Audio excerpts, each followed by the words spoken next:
our past.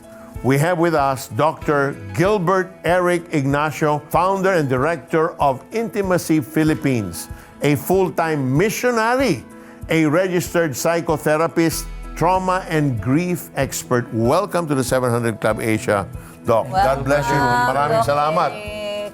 So, Doc Ignacio, how can childhood sexual abuse affect a person's thoughts, emotions, and overall development as they grow older? So we have to understand na ang sexual abuse is one of the kinds ng trauma.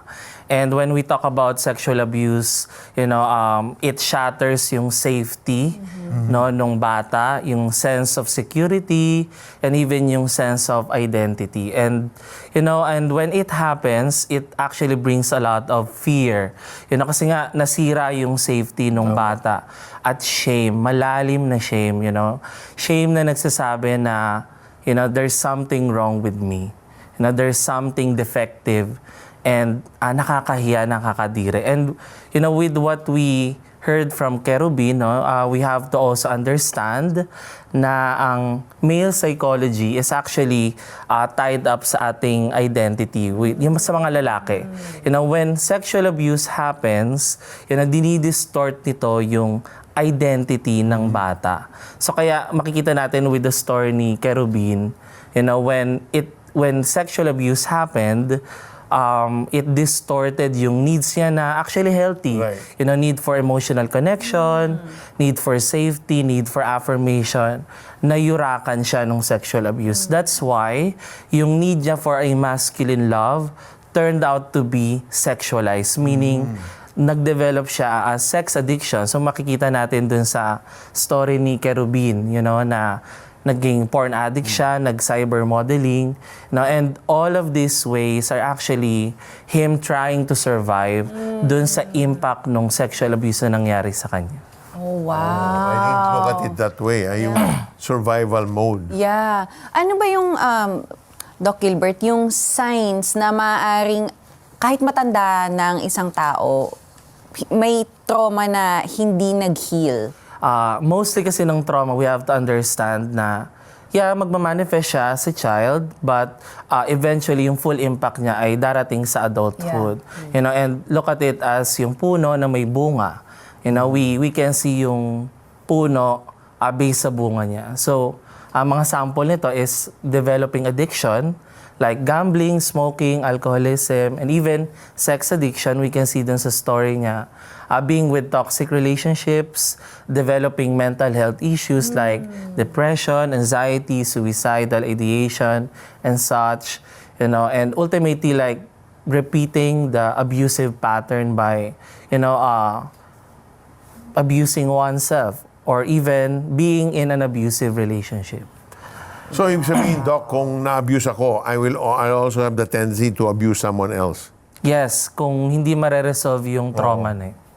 Okay. How naman, Doc, what role does parenting style, especially when parents are very strict, highly disciplinarian, let's say yung father, how does that play a role in the emotional well-being of a child development, Pag sobrang strict ang parents, So actually, we have to understand na ang powerful talaga ng role ng fathers, Their role is to affirm the identity. And what happens if abuse is ongoing or neglectful yung tatay or nawawala yung source of foundation ng identity ng isang bata. Plus, kung passive yung father. Yes, kung passive yung father. And also kapag abusive siya. Okay. And siyempre, dadagdagan mo pa ng another dynamic na too close sa mother, too dependent, or controlling mother. All this dysfunction and toxic parenting actually adds up to the development ng gender identity confusion. Wow, ang dami ko natututunan. Pero ngayon kasi,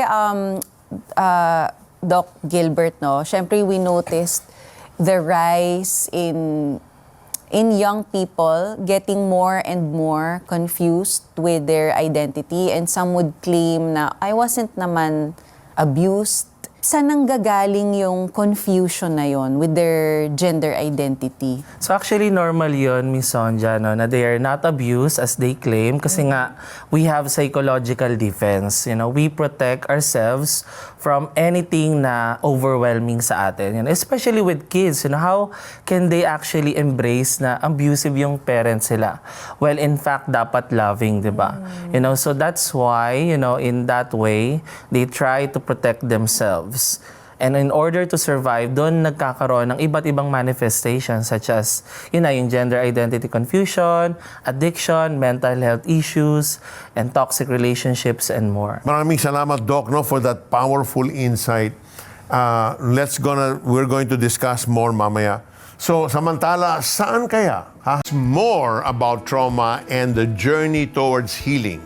Kasama pa rin natin ngayon ang registered psychotherapist, trauma and grief expert, Dr. Gilbert Eric Ignacio.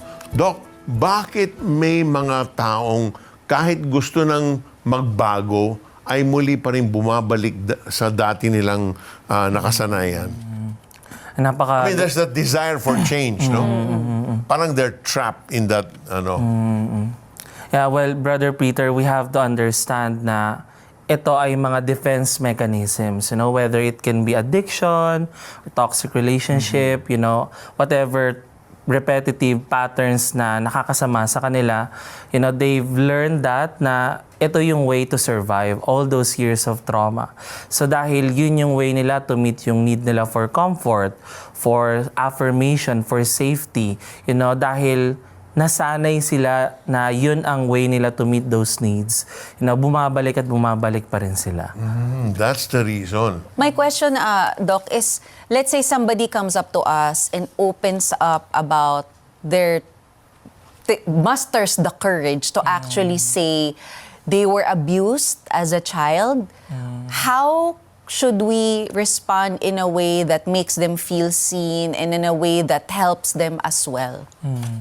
You know, grabe, Sonja, it's actually life and death. You know, so napakahalaga na we listen, you know, we are present. You know, most importantly, we have to empathize and validate yung nararamdaman nila, emosyon nila, karanasan nila, you know, and ultimately, you know, hindi natin sila husgahan, but extend our compassion and love for them. You know, and of course, syempre hindi naman lahat ng tao professional, you know. So it's also important we refer to them, you know, we refer them sa professionals. Tama, tama. How important is validation and affirmation in the healing process when you're dealing with someone who, like Sonja said, inadmit niya na itong nangyari sa kanya in the past? Yeah, well, Brother Peter, we have to know na yung right brain kasi natin, God created it as 90% yung affective brain. So imagine na 90% tayong emotional beings. You know, so when abuse happens, it includes maraming emosyon, shame, anger, fear, anxiety. And we assume na nung nangyari yun, walang nag-validate, walang nag-empathize dun sa naranasan nila. So when we empathize, when we validate, you know, we actually connect to their deepest emotions. Wow. And we allow them to release. And we know that in the Bible, di ba, na if we confess our sins, healing comes. You know, and the same is true psychologically. You know, when we open up our emotions to someone that we feel safe, it brings a lot of healing.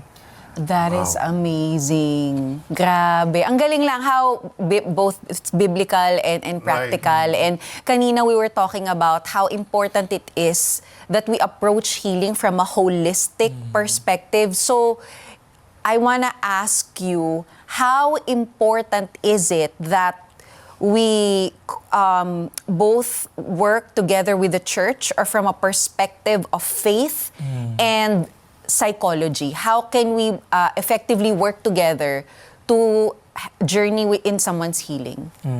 So actually, when abuse happens, meaning yung hurt nangyari inside the relationship, it shatters yung safety, security within the relationship. So napaka-powerful po ng church, na if the church becomes a safe place, with empathy, with understanding, with compassion, it actually brings healing already dun sa person na yun.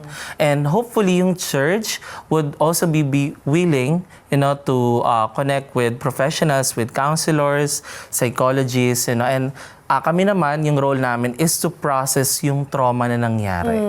So both is needed for support system and for a safe community. And that connection with the professionals would also enable the church in the spiritual journey of that person. Yeah. Meron silang alam o kaalaman tungkol doon sa professional side, Yeah. the science behind it also, no? Yeah. Wow. Doc, maraming salamat for everything you shared tonight. All that information, so inspiring, pati mga insights mo. Again, thank you very much, Doc Gilbert.